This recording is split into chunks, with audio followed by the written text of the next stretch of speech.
everyone. Welcome to the Voice Mood. I'm your host, Olivia Peck, your local millennial voice teacher. Hey, hi, how are you? Do you want to become a better singer? Yeah, we all do. I think that's why I love teaching voice lessons. I've been doing it for about 10 years now. I've found that a lot of people don't want to become like the next big thing, the next Whitney Houston. They just want to like their voice. They want to find their sound, find their voice, and have the foundation they need to sing what they want. So, today, that's what we're going to be talking about, a lot of the basics and a lot about what we do in voice lessons and try to bring that to you here on YouTube. If you have any questions, go ahead, drop them in the chat, and I'll do my best to answer them. And away we go. So, today, as I said, we're going to be talking about how to find your voice. So, that entails how to understand your range and the different parts of your range, understanding your natural vocal timbre and vocal weight, how to change your tone if you don't like it, and how to embrace your style. So they're in a specific order. These are things that come up in voice lessons, and there's so much to singing, but I'm going to try to give you some actionable things today. And of course, if you have questions, drop them in the chat and I will answer them while I'm going through this stuff. I also have some great questions from the week and comments that I will read to you and share with you all. Y'all know that you can leave a comment and I'll answer on the lives if you wish. So here we go. We're going to keep moving right along here. And y'all know you can book a lesson with me on oliviapeck.com. I'll mention that a couple of times so you don't forget. I'm really excited. I have some specials going on for the holidays. So check those out if you're interested in learning with me. All right. So let's move right along here. Understanding your range. If you want to find your voice, the first step is likely going to be finding your range. So, what does that mean? Typically, it means you have a set of notes that you're able to hit. Okay. Can you hit this one? Can you hit this one? Knowing where your lowest and highest notes are is just the beginning, and you can find it on your own or you can find it with a voice teacher. The reason why it's so great to find your range is because then you can pick the right songs to sing or adjust songs so it fits your voice. So I really encourage you to find your range. And how do you do that? There's a couple of ways to find your range, okay? Maybe you already have a good idea, but sing some songs, find ones that feel comfortable. Can you match the pitch of the singer that you're emulating here? Or is it feeling pinched? Is it feeling too high or too low? Is your voice dropping out because it's just way too low? That's a possibility too. So you want to find a song or a set of songs that feel comfortable. Okay. So for me, when I was first learning pop music, Lady Gaga songs just felt so comfy for me. Let me know in the comments or in the chat if there's a artist that you feel is just like perfect for your voice. And that will help you have a springboard to jump off of when you're looking for, okay, well, what type of range are we looking at? So in singing, there are four basic vocal ranges. Soprano's the highest, typically female presenting. Alto is a lower female presenting voice. Tenor is the highest male presenting, and then bass is the lowest. And oftentimes we talk about baritones who are right in between. And it's great when you take a voice lesson to know, oh, I'm more of a baritone, or oh, I'm more of a soprano, because artists write songs that fit their voices. So we want to find what types of songs would fit your voice.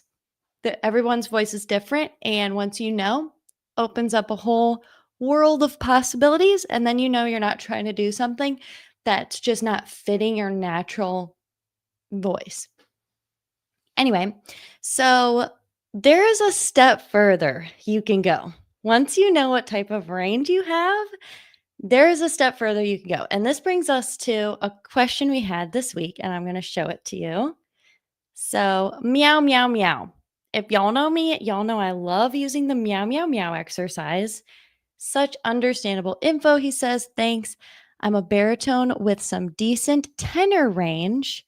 He's talking about Everything That Glitters by Michael Martin Murphy is a song I work on. I'd entirely flip into head voice more so before. Now I don't need to as much. Is that a good song to work on my mix, you think? Okay, so we're getting into the nitty gritty right away, talking about mixed voice. Okay, this is where you can take your range knowledge a step further, finding what part of your range does your mixed voice live in. Typically, it's going to be your middle high area, is where that is easily popping out. And I like to use the exercise meow, meow, meow, meow, meow. Very gentle, very pingy, bright sound to help find that clarity that comes through when we're using what a lot of us call mixed voice. Okay. So when you are able to access these different voices, you're able to create the sound you want within your range. Follow me? Okay, so mixed voice, he once he was able to unlock that, Everything That Glitters was easier. Let's talk about Everything That Glitters as if you're my student, okay? So I know you might be a baritone with a tenor range, so you're like you're a male presenting voice and you have sort of not a super low voice, not a super high voice, you're somewhere in the middle. That's what I understand. So let's listen to the beginning of this song and go to the beginning here. Can y'all hear that?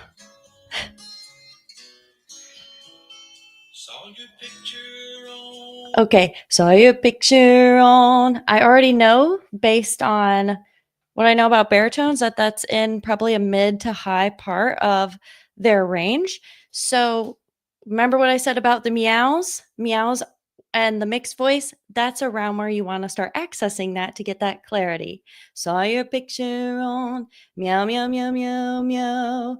Anytime you have anything in that area, you want to think, okay, I might use my mix. I might ease up on the gas a little bit, not push too hard. That's stuff that happens just from knowing a little bit more about your range. Meow, meow, meow, meow, meow. Now, as we go through this song, I listened to it earlier for this commenter. I noticed that a lot of the song sits in that middle high, which could be really good for finding your mix, but it also might cause you to push a little bit. Okay. The higher we go in our voice, uh, sometimes people have a hard time not pushing the higher they go. So if you find yourself pushing when you sing, and you want to find a way to not push and not feel that tension, maybe go for a song that's sitting a little bit easier in your range, a little bit lower, and really settle into those low notes. Ah, and really relax that. Say for me, hey, and really feel that vibration. Hey.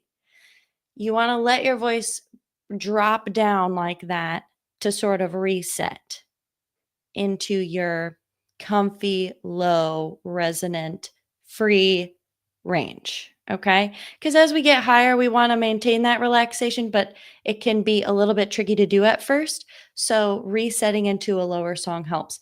I posted this on the comment, but a good way to find songs for what you're trying to do is to look at my mixed voice playlists, and it has like a bunch of songs that are great for beginning mixed voice.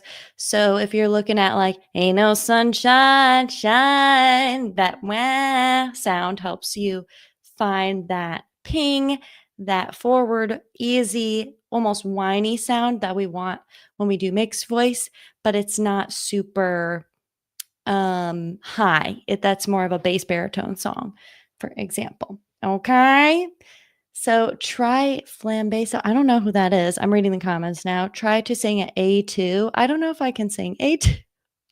I don't think I can. I'm like a soprano mezzo. All great comments. Thank y'all. I might have to learn what that song is. I don't know. I'm getting some suggestions here. Okay, moving right along. So, bottom line is if you can sing meow very gently, it's going to help with finding that freedom in high notes, a little bit of a clear belt sound. It's going to help you with relaxing those muscles around your larynx. It's considered like an SOVT exercise, blah, blah, blah, blah, blah, technical words. But basically, it's just a really great technique to use. And that's why I pretty much consider myself Meow University because I've seen what it can do to help all kinds of students with all kinds of voices. Anyway, let's move on to the next topic, understanding your natural vocal timbre and weight. Who knows what vocal timbre is? Anybody? Anybody?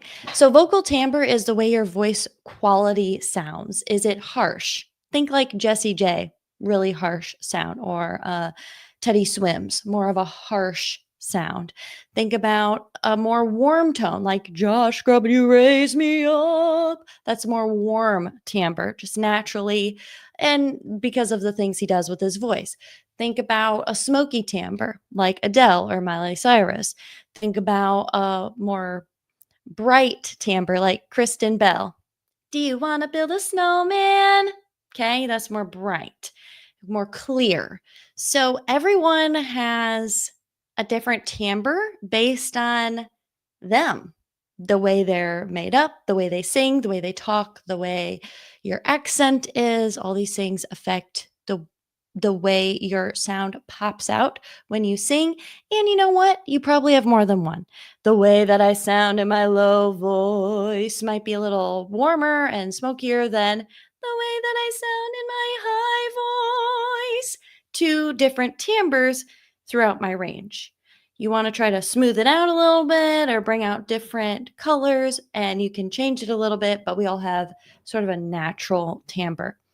So when you think about that, the reason why it's important is because it sets up clear expectations. Clear expectations. Who do you sound like? Do you know?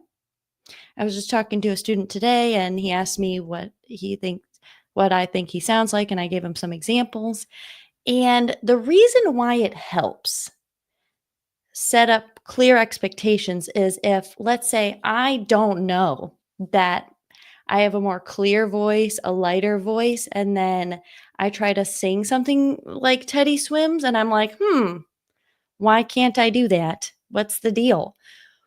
Well, I have to set up some clear expectations. I'm not going to sound like Teddy Swims because naturally my voice is a lot clearer, right? So setting up those expectations is important. This brings me to a great comment that we had this week, and I will bring that up here. Oh, not that one. Yes, here we go. Yeah, and if y'all have questions, let me know in the chat ski, and I will do my best to answer because I want to know what you're thinking and what's going on. All right, so this basically says it was a nice comment that someone said I sounded like Susan Tedeschi and another awesome bluesy rock artist. Let's see if I can make this bigger. Hello. Oh, and Renee Geyer. So this was really helpful for me. So even though I feel like I understand my voice really well, when I get a comment like that, I go, oh, well, now I'm going to go to that artist and listen to their music, try out some of the things they do, and I might be able to achieve something that they do because our voices are a little similar. It's a great springboard. You don't want to go down the route of mimicking too much, but that's why in voice lessons, I will sometimes, if y'all want, come up with a playlist of artists that kind of are similar in tone quality and vocal range. And it tends to be more helpful than trying to sing something that's not the right fit. So that can really help a lot. Okay. So there's that. Now let's talk about how to change your tone. So a lot of people just don't like the way they sound. Sometimes you just need to get used to the sound of your voice a little bit, but sometimes you do want to know how to control your voice, and that comes down to a lot of different things, okay? Comes down to, first of all, being able to sing the right pitches and sing musically, sing the melody, being able to uh, shape your vocal tract, so your vowels, being able to control your breath, the amount of breath you use when you sing, and how you manage it throughout a phrase. This is what vocal warm-ups help with, and I like to tailor them depending on the type of person I'm dealing with and your needs. Um, and what else? Expression, the way you express yourself with a song. So I'm going to give you an example. Let's say I'm singing Man in the Mirror. Love that song. Okay. And I'm starting with the man in the mirror. And I have a closed mouth. Okay. I'm starting with the man in the mirror. Oh yeah. How easy is that to sing with a closed mouth? Not too much. I could feel my throat start to close up. Let's see what it sounds like open more. I'm starting with the man in the mirror. Totally different sound. I was also smiling. I'm starting with the man in the mirror. Oh yeah. Now let's see what happens when I have taller vowels. I'm starting with the man in the mirror. Totally different sound. Let's say I'm pushing. A lot of people push. I'm starting with the man in the mirror. Not a super free sound. Let's try it a little more speaky. I'm starting with the man in the mirror. I'm starting with the man in the mirror. A little more flat. Let's try it with a meow. So meow university, people. Meow, meow, meow, meow, meow, meow, meow, meow, meow, meow, meow, meow. I love the meow because you can easily punch it up to get that belt sound you want without creating a lot of tension. Let's try achieving the meow without singing meow, but the words meow, meow, meow. I'm starting with the man in the mirror. Oh yeah, whatever. Low breath pressure. A lot of people really desire that low breathy sound that you hear a lot these days. So thank y'all for chiming in, by the way. Hi. Let me know if you have any questions too about singing, and I'll do my best to answer. So when you hear someone like Gracie Abrams or Billie Eilish or a lot of these singers who have a very low breath pressure, it's like, I'm starting with the man in the mirror. Oh, yeah. You have to realize that what they're doing is they're not pushing out a lot of air. They're managing their pitches and the melody on a very intimate level. And if I were to step away from the microphone, I'm starting with the man in the mirror. Oh, yeah. You might realize how quietly I'm really singing. So when you watch these little concerts or music videos or whatever, you have to realize that that type of singing takes very little breath pressure, very little intensity, and they've got that microphone right here. Okay. So, and typically have a little bit of reverb on their voice and things like that. So that's something to think about, and why everyone is different. Everybody's starting from a different baseline. So let's say you want that really breathy sound, okay? But you sound more like, I'm starting with the man in the mirror, and you're like, but I want a more breathy sound. You got to bring it way down volume wise. Use a little less push, a little less breath. Almost like you're off your voice is how I think of it. I'm starting with the man in the mirror. Oh yeah. The trick is you don't want to sing just super quietly or whispery. I'm not really whispering. I'm just singing with a low intensity. Okay. If that makes sense. If I were to whisper it, it would sound like I'm starting with a man. And we don't want to do that. In fact, that does not feel good to do. So, something to think about. Um, Here's a good question. Is it possible as a female to sing in a manly voice? So, I really like this question because there's so many ways you can go about this and approach this. So let's say you're working with me and you're like, I want a more deep sound, maybe a lower to lean into my lower voice more.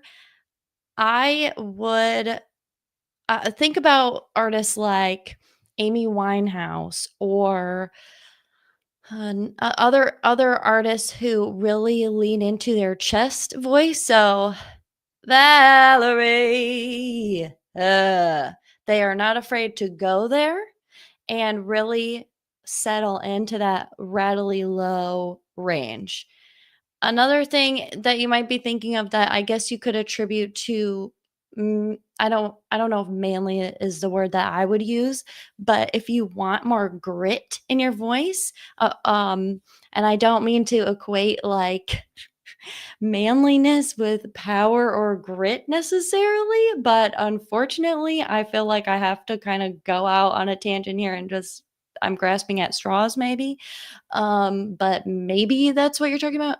If you want something a little bit less delicate, I guess, for lack of better words, you can look at grit, brightness, more of a rock sound. So you look at Rod Stewart and he uses uh not opening his mouth so much. So like I'm starting with the man in the mirror. He doesn't open his mouth very much. He gets into that cry, whiny thing and it brings out a little bit of grit, a little bit of safe constriction, that type of thing. So you might want to go down the avenue of finding healthy grit, that type of thing, I guess. If that helps. Anyway, let's go to the next thing. So let's say you want to take voice lessons and you're like, okay, but how does this work? Basically, I'm looking at, as I said, your baseline. What voice are you using right now? Do you already sing in a breathy voice and you want to have a more clear voice? Then we try to find exercises that make sense to get you from point A to point B. It just makes more sense than,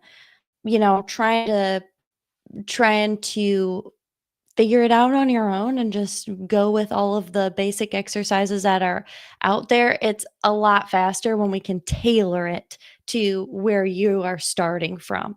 That's one thing about watching videos doesn't give you is okay, but where are you starting from though?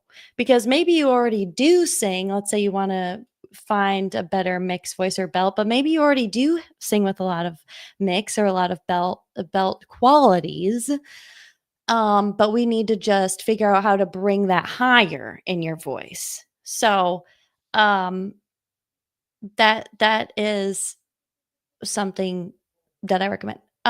Okay, lastly about this, here's what I recommend if you want to be able to change your voice a lot like what I was just doing.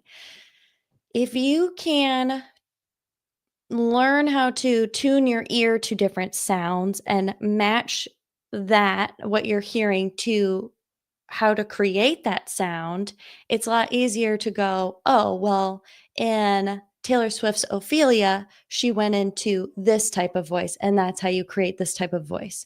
So it's really tuning your ear to different sounds and being able to recreate it. All right. So, um, how to embrace your style. This is the last thing that I'll talk about in terms of what we're going over with finding your voice. And if you have any questions, let me know. I would love to answer your singing questions. That's why we're here today. So, how to embrace your style. Folks, I go through this with my students and it's an amazing journey. if you can sing in tune, know how to control these different voices, understand your range, find the right songs that fit your voice, if you can do all that stuff and do it, all the technical stuff, your style, your expression is going to most of the time naturally pop out. Sure, we might need to give you a little push, like, oh, get a little louder here, try this. But if you can achieve those technical things that we're talking about, chances are your style is just going to pop out and you don't need to manufacture it. Trust me, trust me. All right. And this is a good little question. How do you sing the low note in New Year's Day by Taylor Swift?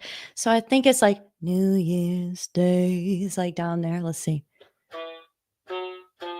You'll have to check me on that. That's an F 3. What I just sang, I have no clue if that is it, but I think it's around there.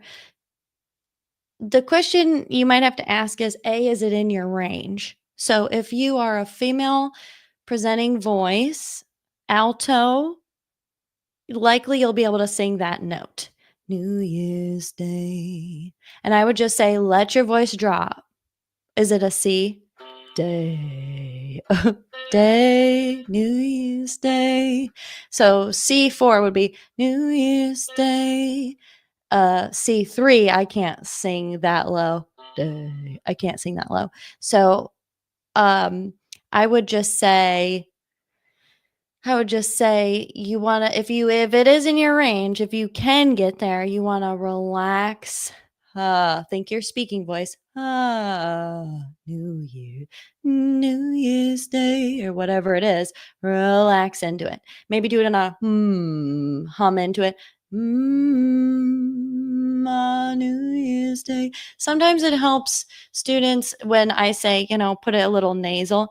New Year's Day, helps bring it forward a little bit and not get too trapped back here. So you could try that if it's in your range. The thing is about low notes is sometimes we think, oh, I can push my voice lower. Not really. Your voice can expand. Range can expand over time as you become grow as a vocalist, but sometimes it's just that's where you tap out. Like I said, I can't sing a C3. I just can't, and I never will. I probably never will because that's just how I'm made. Like it's too low. So, consider that as well. All right. So, what your first time of the year to start singing voice? Good question. So I guess what's the best time of year maybe to start singing? Is that what you mean? Um, so I don't know, probably now. Feel like when should I start singing? This is the best time. But I actually personally like to sing um in anytime, I guess that's not winter, actually. Down here in the South, it's nice and humid, and as it cools down, it gets a little drier, so I guess, fire up that humidifier and, you'll get some nice effects from that humidity. It's good for la voce, okay? Anyway, here's a good question. I feel like it depends on the day. Maybe tired voice or morning voice can go lower. Yeah, so it can depend on the day. It can depend on a lot of different things, actually.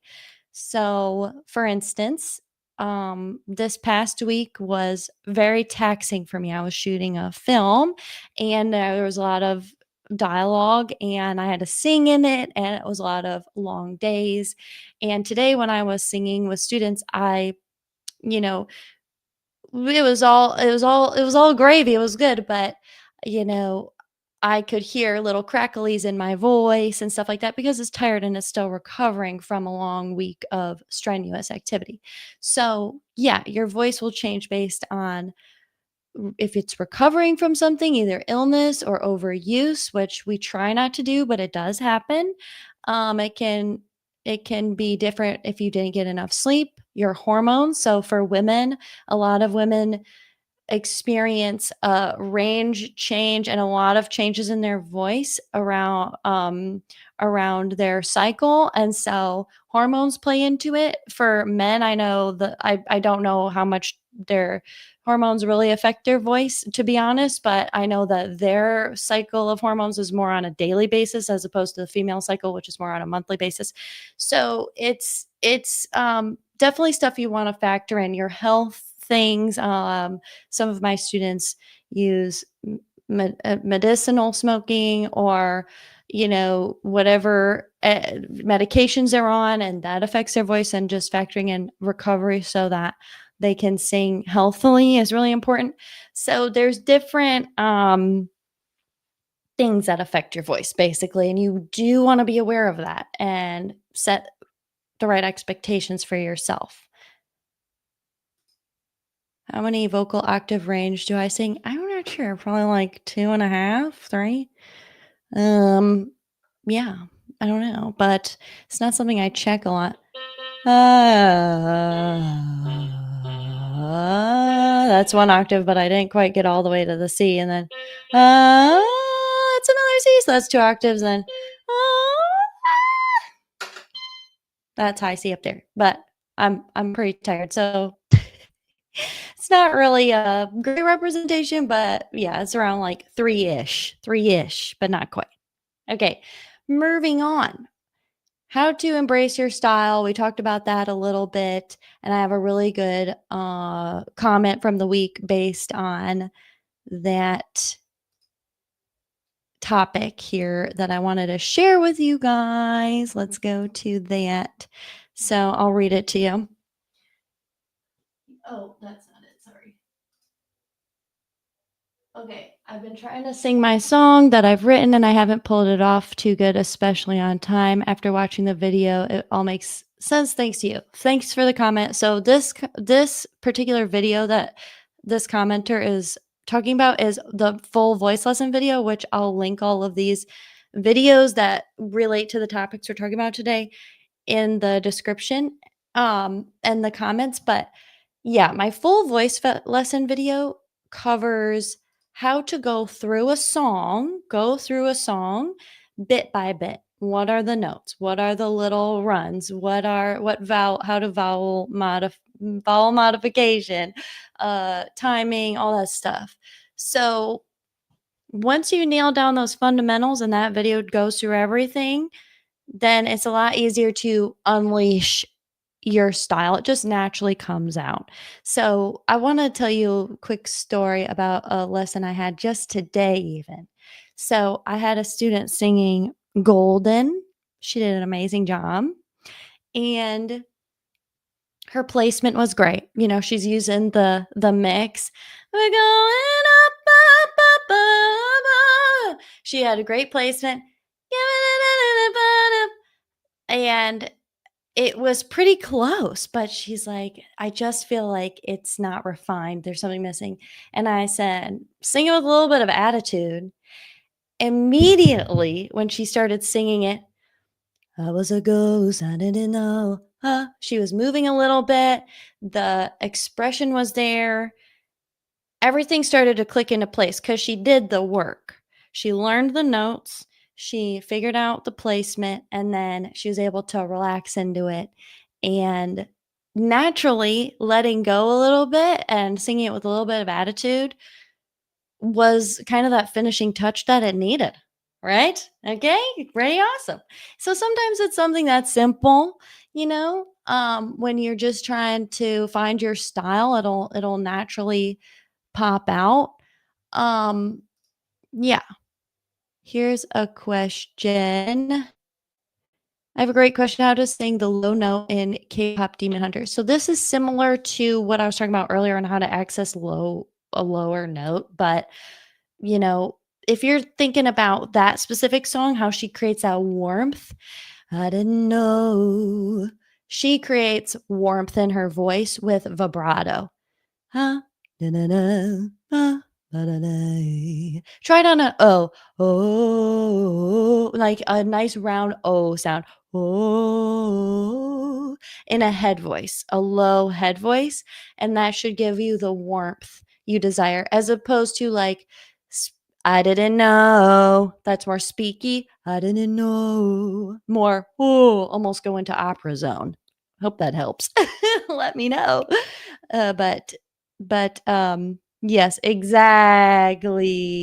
Oh, exactly. So if let's pretend we're in a voice lesson, okay? So we're trying to find your style. First, we're going to find the right song. So I'm gonna say, if my student is a lot like me, that Joanne, the song Joanne by Lady Gaga. Does anybody know it? Take my hand, stay Joanne. That song's really straightforward for me. It fits my voice. So great, great, great pick. Then we're going to figure out all the technical stuff. So we learn all the notes. Got them. Okay, check. We did that.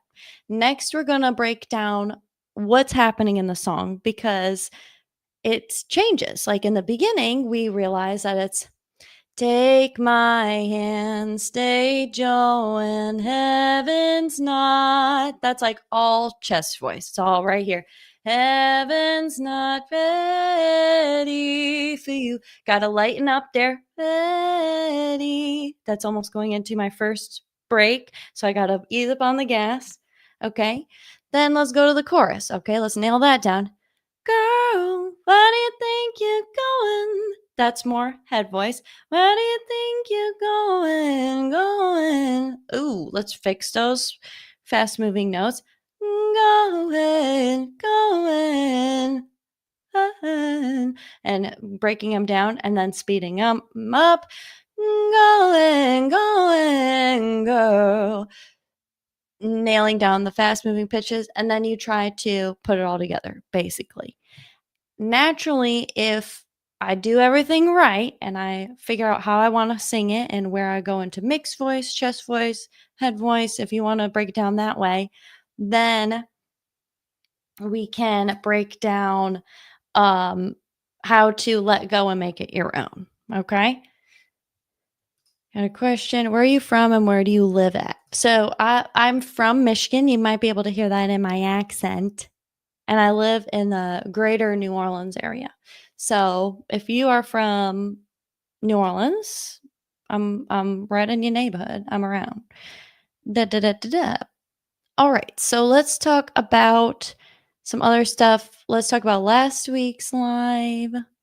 All right. So Kevin had a really good comment, and I just want to bring that up because I thought it was such a sweet comment. So last week I was talking about autotune and was talking about the golden performance, because there was some pitch correcting as proven by Phil, the creator of Wings of Pegasus, and he's a producer and a musician, fantastic, and he analyzes on YouTube things that have pitch correction. So I brought attention to it because I heard some chatter, and Kevin, one of the gentlemen who interacts with the channel, friend of the channel, brought it up. So let's look at what Kevin said here, talking about that. Great, you did this video. A lot of voice coaches on YouTube are waxing lyrical about live performances, not glossing over. They're ignoring the fact that it was so processed, and they are getting a lot of stick from various quarters because of their lack of openness on the performance. And basically, he's like, thanks for talking about this. So thanks, Kevin. So yeah, I appreciate this a lot. When you've got a high profile live performance, you have to kind of expect at this point that there's going to be some pitch correction, auto tune, whatever you want to call it. And if you want to watch that video, it's up there. But another thing you want to be aware of is most songs that you hear on the radio, I would say in the mainstream, have pitch correction. And now there's even AI top in the charts. So we have to know that, yes, what we are hearing has been tinkered with. So if we're trying to achieve the same sound, sing these songs, tuning our ear to what's been tinkered with is good because then we know, okay, well, this artist probably spent a lot of time in the booth singing the same little piece over and over again, or this person sang this live in quotes, but they were using a pitch corrector to snap their vocals into place. So, you know, being able to sing this live might actually be harder than what it seems, that kind of thing. It's just being aware of that element. And when we analyze this stuff on YouTube or in voice lessons, to just know that, the technology is out there to fill in the blanks when technically you're not able to achieve something. With that being said, I I never want people to think that you can't achieve a lot of what we hear live. It's just the perfection, the level of perfection that is what is done in high profile performances is technically like impossible most of the time. Okay. So anyway, great channel if you watch Phil's Wings of Pegasus channel. He talks all about that stuff. Anyway, yada yada yada. Yes, make sure you're subscribed if you are interested in this kind of stuff, and y'all know where to find me if you'd like a one-on-one. And lastly, if y'all don't have any questions, you can definitely ask me in the chat. But lastly, I'll just talk about what's going on in the studio, some housekeeping. So my students know this, and if you're part of the Facebook group, I'll probably make a post about it there, but students definitely know that there's a special going on right now. So it's the holidays coming up, and for you, my viewers, $5 voice memos right now. So send me a voice memo for $5 USD. It's super easy to do on the website, and I will send you a voice memo in response and give you some actionable things right now to help you sing better. You can also take advantage of the 45-minute voice lesson special, and there's also a voice lesson package. You can also request a gift certificate uh, as well if you would like to give the gift of singing.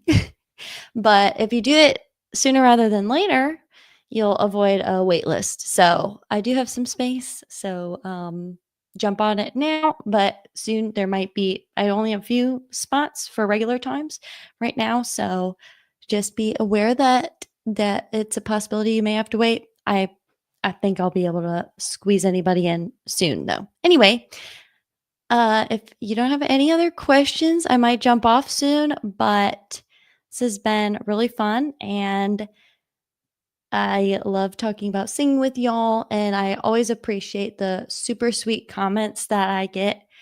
It's super encouraging for me, and I love helping you find your voice. So let me know. Let me know if you have any other questions, and if not, I will hop off. But it's been a joy, and stay tuned for the next one. It'll be a Wednesday coming soon. I have a couple special episodes coming up as well that feature other artists. So I'm excited to share those.